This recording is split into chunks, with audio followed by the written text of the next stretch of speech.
Comando Sur de los Estados Unidos le obsequiaba a la región de Azuero tanques de agua para que la gente tenga agua. Cuando la pregunta que me hago en este momento es, oye, ¿y entonces cuándo vamos a resolver ese problema? ¿O es que vamos a seguir dependiendo de tanquecitos de agua por el resto de la vida en Chitré, La Villa, Guararé y Las Tablas? Vamos a ver el reporte de Sabrina. Azuero recibió al desfile de las 1000 polleras, mientras continúa sin agua apta para consumo humano. No es una coincidencia desafortunada, es el reflejo de un país que aprendió a normalizar el abandono de su población con tal de seguir sonriendo y posando para la celebración. Aquí el problema no son las polleras, el problema es la desidia del Estado. Nos acordamos de una crisis cuando otros vienen a desfilar sobre ella. Más de 100.000 panameños han estado expuestos durante más de 8 meses a agua contaminada y hoy resulta imposible dimensionar el daño real a su salud. En este contexto, más patriótico que ponerse una pollera habría sido dar soluciones reales y no paliativos a la crisis del agua, sobre todo si uno es un funcionario con la obligación de hacerlo. En junio del año pasado, el presidente calificó de criminal la contaminación de los ríos La Villa y Estibaná, ordenó cierres de fincas y sentenció: esto se terminó. Pero la frase fue más contundente que la acción. La realidad es que el suplicio de los azuerenses no terminó, continúa a diario.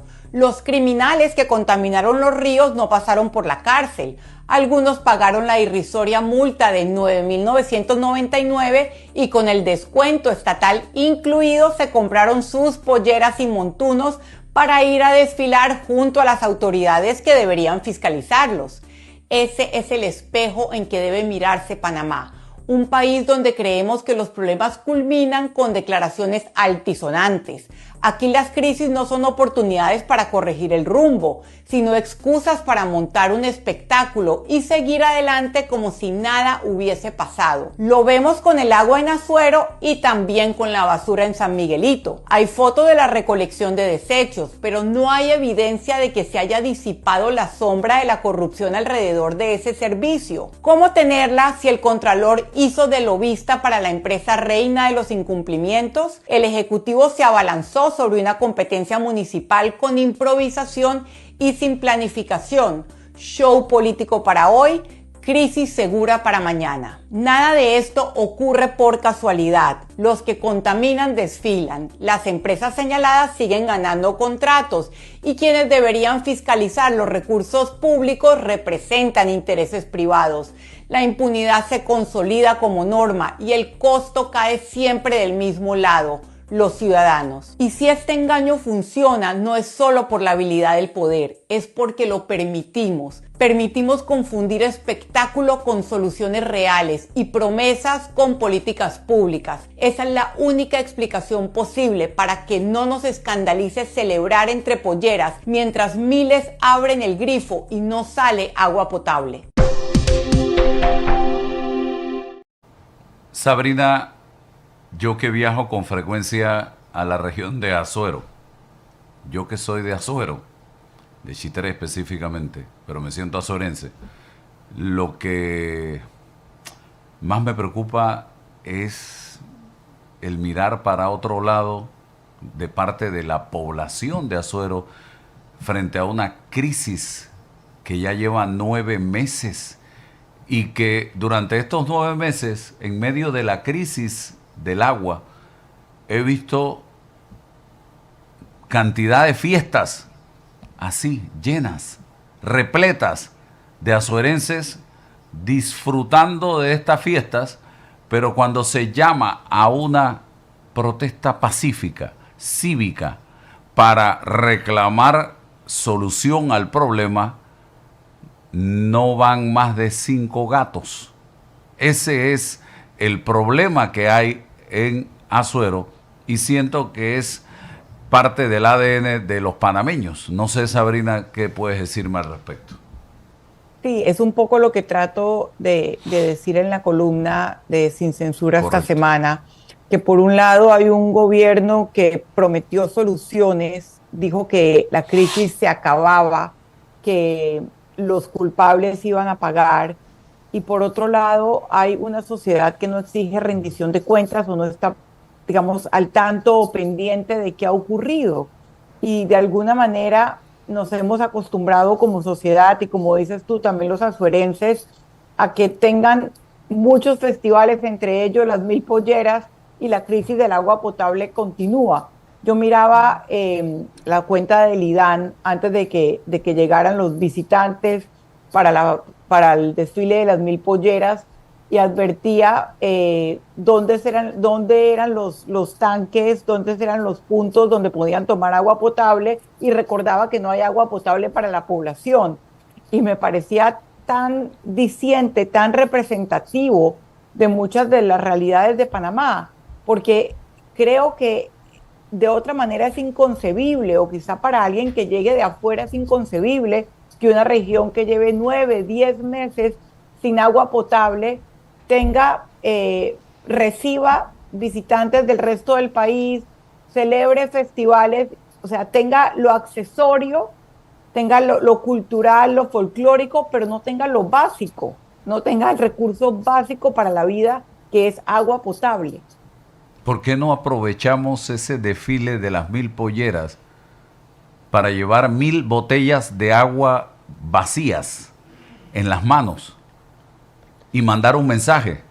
Ese es el problema, la falta, no sé, de voluntad o creatividad, señores, para hacer los llamados necesarios a las autoridades. Yo no estoy aquí incitando a nada, simplemente haciendo un llamado a la conciencia de nuestros pueblos que parecen acostumbrarse. Yo estuve el fin de semana allá y veía a la gente ir a los parques donde hay tanques de agua instalados con un agua que no sé de dónde la traen, abriendo esa plumita, llenando una vasijita o un galón o una botella para llevárselo a su casa para tener agua ese día. Digo, esto parece de otro mundo y de otra época. Y que la gente se acostumbró a esto ya. Porque no se reclama, señoras y señores, con qué agua tomó los miles y miles de panameños que estuvieron el pasado fin de semana allá. ¿Con qué agua está cocinando la gente? No sé, yo me siento impotente frente a esta situación de la que ya ni se habla en Herrera y Los Santos actualmente. Y yo no quisiera saber cómo está esto en otros lugares del país. Adicional, viene el carnaval, van a utilizar el agua de los ríos que están contaminados para la mojadera. La gente esa agua a veces hasta se la toma. No sé realmente, Sabrina. Álvaro, y es que, como bien lo dices, no sabemos cuánto tiempo y cuántos ríos han estado contaminados. Y sí, resulta casi digno de una ficción que las personas se hayan acostumbrado en el año 2026 y 2025 a ir diariamente a un tanque fijo para tener agua potable en el quinto país que más rico en agua de todo el planeta, que es Panamá. Y también resulta importante recordar cuáles fueron las palabras del presidente José Raúl Mulino en junio, que lo cité, y dijo textualmente que la contaminación era un hecho criminal, que los culpables pagarían y que esto se terminó. Él aseguró que se terminó. Y también es una reflexión para los medios y para todos nosotros los ciudadanos, los que viven en Azuero y los que no vivimos en Azuero. Hay veces pasamos la página con una crisis simplemente porque escuchamos una declaración del presidente, pero la crisis sigue y muchas veces no le estamos dando seguimiento. Yo en mayo, junio, hice 2 columnas sobre el tema de Azuero y realmente, te confieso, se me había olvidado hasta que vi este titular que me llamó la atención, el titular por lo representativo que es de la realidad de Panamá. ¿Cómo es posible que 2 provincias que han tenido más de 9 meses o 8 meses sin agua estén recibiendo, hagan titular nuevamente por el desfile de las 1000 polleras, el lujo de las polleras, la celebración de las polleras, pero no tienes algo básico para tu vida diaria, para cocinar, como el agua potable. Sí, yo todavía no me explico cómo la gente tiene esos niveles de tolerancia con un tema vital como es el agua, y estoy seguro que mucha gente está utilizando el agua del grifo, esa agua que no se debe usar y que el IDAN mismo lo está diciendo porque no tienen recursos para comprar agua en el súper, en la tienda, en el mini súper, en la barrotería, como usted quiera llamarle, para cocinar, para tomar y para todo. Hasta para cepillarse los dientes, que cuando te cepillas los dientes, el agua hace contacto con tu boca. Así de sencillo. Así que no sé, realmente yo me resigno a, bueno, a que mi gente de Azuero es así pues, y ya, se acabó. Álvaro, pero hay otro ángulo en esto, y es que cuando las personas ven que en el país no hay consecuencias reales para quienes infringen la ley, para algo que es un delito ambiental grave, que la consecuencia resulta siendo una multa, que si tú lo miras en el contexto de la contaminación generada, 9.999 realmente es una multa muy pequeña para haber contaminado un río. Y cuando uno le pregunta a los funcionarios del Ministerio de Ambiente, te dicen que es la multa máxima que se aplica en la instancia regional. Hay que modificar la ley. No, no, ya en otros gobiernos se ha aplicado la multa nacional, o sea, se ha hablado de una contaminación con impacto Ok. nacional, y ahí puedes tener otro tipo de multa. Entonces yo siento que aquí hay dos responsables. Obviamente tú señalaste el tema de la sociedad, pero también es el sistema y las autoridades, que constantemente dan impunidad, por así decirlo, o castigos leves, castigos flojos para quienes están contaminando ríos. Y yo daba también el ejemplo, por ejemplo, esta misma semana conocimos que MECO, mencionada por Coimas en el caso Blue Apple, se ganó el contrato del corredor de las playas. Entonces, si tú creces y vives en una sociedad donde las empresas que han sido señaladas por corrupción y tienen acuerdos de pena, siguen ganando contratos con el Estado. No hay consecuencias reales para hacer las cosas mal. Entonces, no solamente el gobierno y las autoridades y la justicia se acostumbra a que es así, sino que los ciudadanos ven que verdaderamente no hay consecuencias. Y eso también afecta la apatía general. Si tú, pienso yo, si las personas que contaminaron, si los ríos, aunque hayan sido una contaminación multifactorial, porque sabemos que no son solamente los porcinocultores, es una acumulación de cosas, pero definitivamente que ha habido responsables de esta contaminación específica, porque lo muestran los análisis de laboratorio. Si la ciudadanía ve que hay una consecuencia real, tanto en esto como en los casos de corrupción, etcétera, etcétera, probablemente sienten que vivimos en un país donde la ley manda, donde el que hace las cosas mal paga.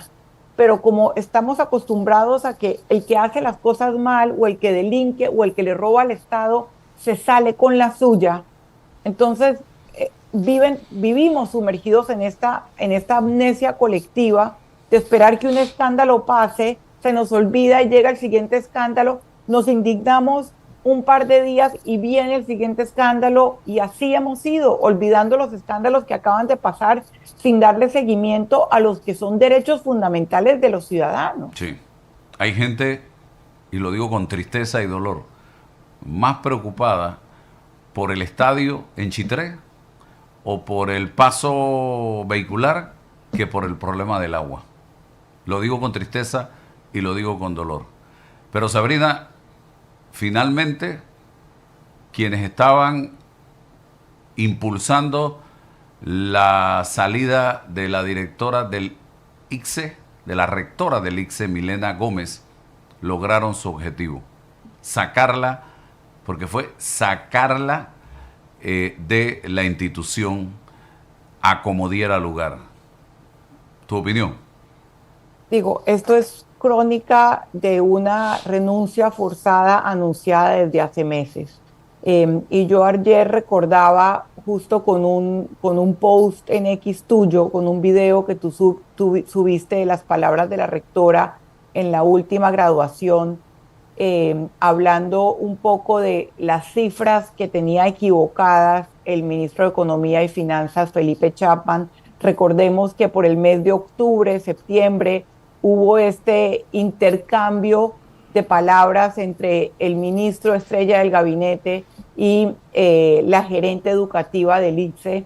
Y lo que yo veo desde entonces es un pase de factura, Álvaro.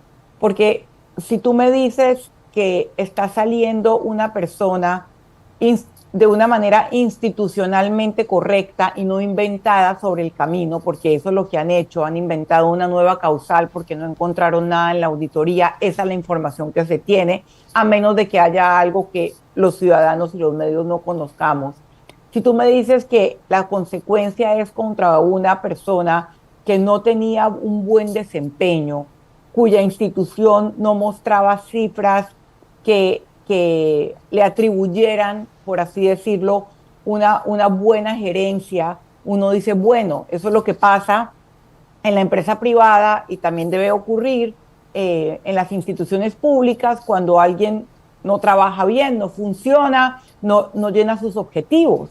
Pero de la información que tenemos, el ICSE es una de esas instituciones que excede los objetivos, que tiene un índice de un porcentaje de reinserción laboral altísimo.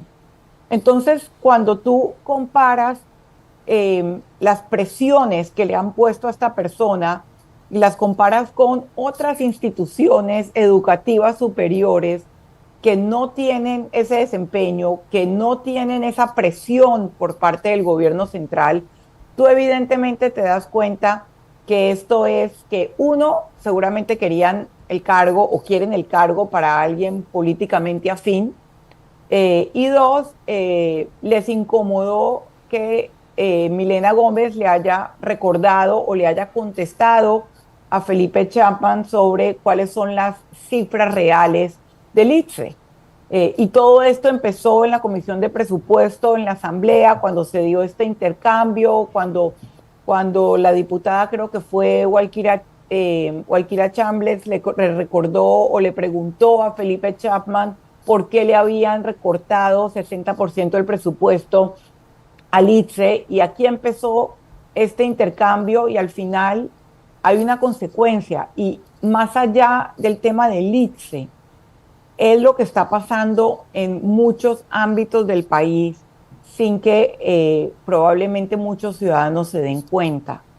El gobierno está utilizando algunas figuras para presionar o para perseguir a personas que disienten, a personas que no piensan igual o a quienes no aplauden la forma de gobernar del presidente Mulino.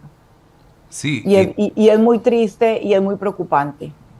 También lo vimos con el caso de, creo que es CONAEUPA.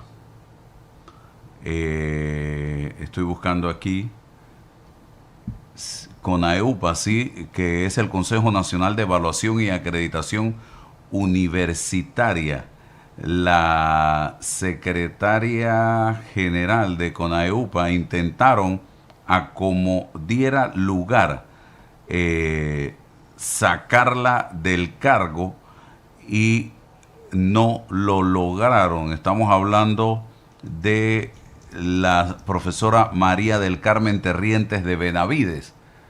Después de todo un esfuerzo gigantesco para sacarla del cargo, hace unos días salió la noticia de que fracasó el intento de investigar y separar del cargo a la secretaria ejecutiva del CONAEUPA. También vimos cómo en el Meduca se separó o se tiró a una esquina a la viceministra de Infraestructura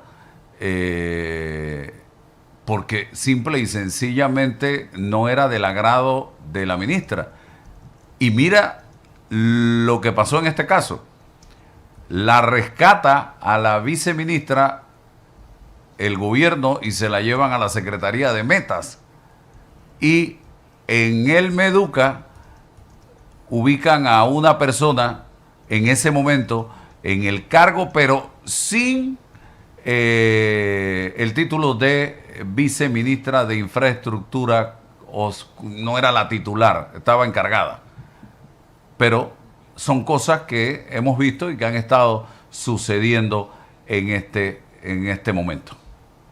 Sí, Álvaro, hoy hay una noticia, un titular en la prensa que dice Anel Flores versus Vamos, la guerra política que escala desde la Contraloría. Porque este es el ángulo más grande de la crisis de basura de San Miguelito. La crisis de basura, hay muchas maneras de verla, tú has tocado muchísimo el tema, pero acá hay una visión mucho más general, porque no es la primera vez que vemos al contralor Anel Bolo Flores arremeter contra miembros de la coalición Vamos. A finales del año pasado, no sé si recuerdas que llegó con un listado o con un papel a una entrevista en TVN Noticias, básicamente a señalar a algunos diputados de Vamos por no haber rendido cuentas de su subsidio postelectoral, y resultó que o las cifras estaban erradas o las cifras eran incompletas. Muchos de ellos le contestaron, ya sea en el Pleno, ya sea a través de sus plataformas de X, y realmente sí vemos ciertas figuras dentro del engranaje gubernamental.